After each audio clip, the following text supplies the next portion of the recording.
আসসালামু আলাইকুম, সবাই কেমন আছেন? এই তো আজকে যে রেসিপিটা নিয়ে আসছি সেটা হচ্ছে গিয়া আখনি বিরিয়ানি। এখন বেড়ে দেখাচ্ছি।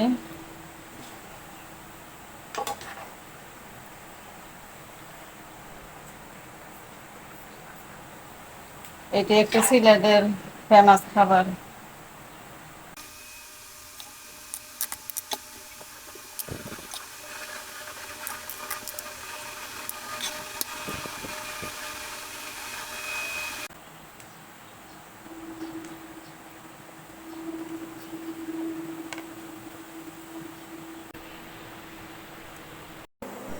এখন আমি রসুন আদাটা পেস্ট করে নেব, কাঁচামরিচ সহ।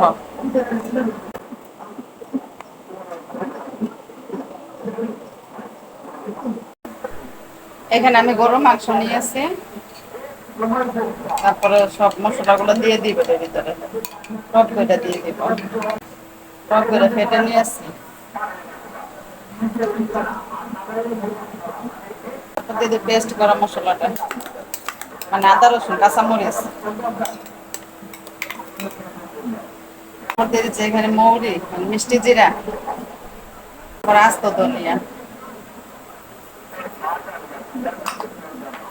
মরিচের গুঁড়া। এখানে আস্ত আদা নিয়েছি 4 পিস, তারপরে দারচিনি, তেজপাতা, সাদা এলাচ, আর গোলমরিচ। আর এখানে জয়ফল আর জয়ত্রী গুঁড়া। এটা আস্তটা দেওয়া যায়, কিন্তু আমার কাছে আস্তটা নেই, গুঁড়া দিয়েছে।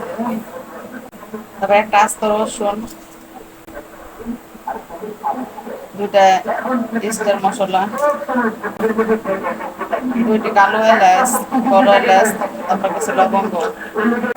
এখন দিয়ে দিব তেল।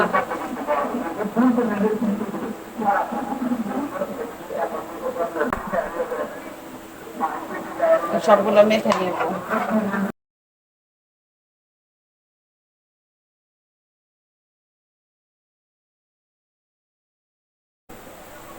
এটা হচ্ছে পেঁয়াজ,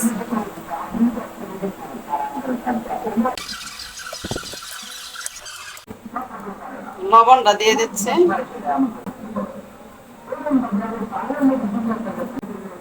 এখন দিয়ে দিচ্ছে এখানে গরম পানি।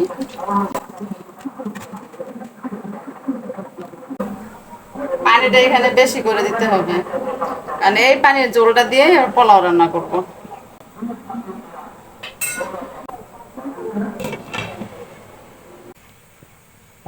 মাংসগুলো সিদ্ধ হয়ে গেছে, এখন এই মাংসগুলো আমি উঠাই নিব।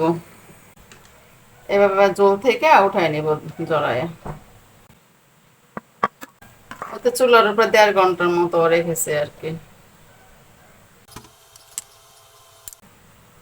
সবগুলো মাংস আমি জল থেকে উঠাই নিয়েছি। এখন এটা জলটা আমি ছেঁকে নিব।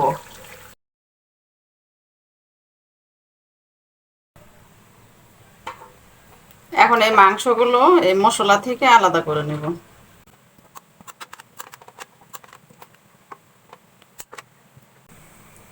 এখন তেল গরম করে নিয়েছি, এখানে মাংসগুলো ভেজে নেব।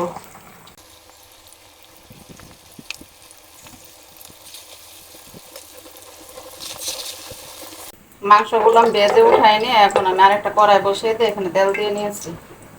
এখানে দিয়ে দিচ্ছি শাহি জিরা,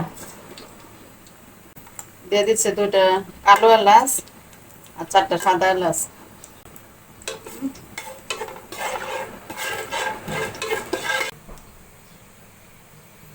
এখন দিয়ে দিচ্ছে চাল,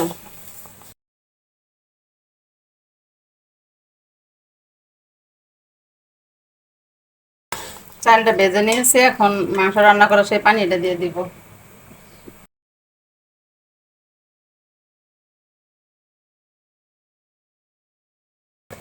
সাথে আরো কিছু গরম পানি দিয়ে দিচ্ছি।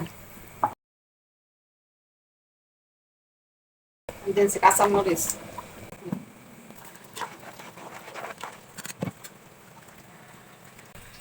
এখন আমি একটা তাওয়ার উপর বসিয়ে দিয়ে এখন আমি মাংসগুলো দিয়ে দিব। এই তো বেজে রাখা মাংসগুলো, এগুলো দিয়ে দিব।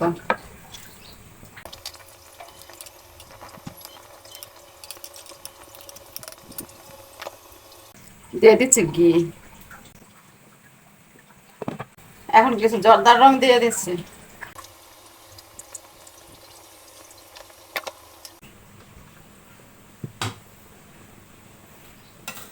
এবার একটা উল্টানো দিয়ে দিই।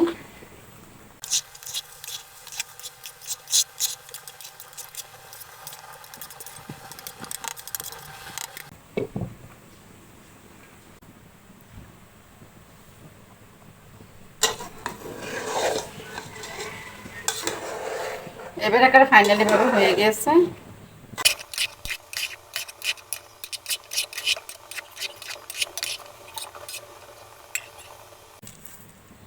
এখন পেঁয়াজ বেরেস্তাটা দিয়ে দিচ্ছি।